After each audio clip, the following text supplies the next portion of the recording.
iyo aad aan ugu faraxsanahay kolley wixii dhibaato ah allah ka hayo waana ku faraxsanahay sida ay u dadaaleen maanta waxaan tegey beer muuska ku yaalla iyo cambaha aad yaabayso oo Dhuusamareeb war majana aan joognaa meeshaan xirsidu wuxuu la joogay wuxuu yidhi meeshu bal horta nala arag liinta cambaha babayga waan yaabay allah u siyaadiyo meel kastoo horta la qurxiyaa sidaasay u qurxoonaanaysaa meel kastoo howl la geliyaa sidaasay u ficnaanaydaan hadda ku arkay Dhuusamareeb ayagana maaragtay waxaanu dirayaa tahniyad fiican intaan beega ku arkay maanta iyo sida ay wanaagooda u socdo haddaba iska adduunyo waa ninna waa dhimanayaa oo waa sii dhacayaa ninna waa farxad iyo raynrayn aan ku arkaa maar sida ay tahay in lagu daydo gobolladan oo kale sida ay u dadaalayaan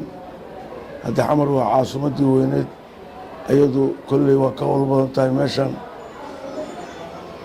waxaan rajaynayaa laakiin in xamarna oo sida magaalooyinkan oo kale noqdo nabadgelyadiisa la sugo sida gobolkan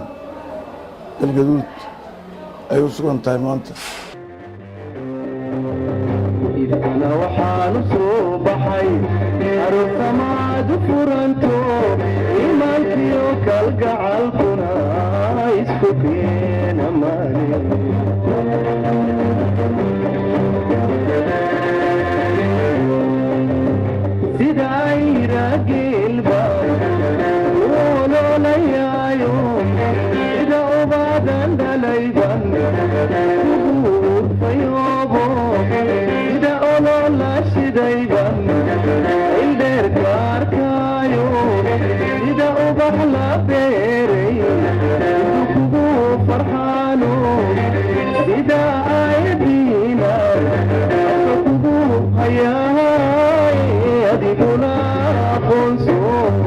Ilidho,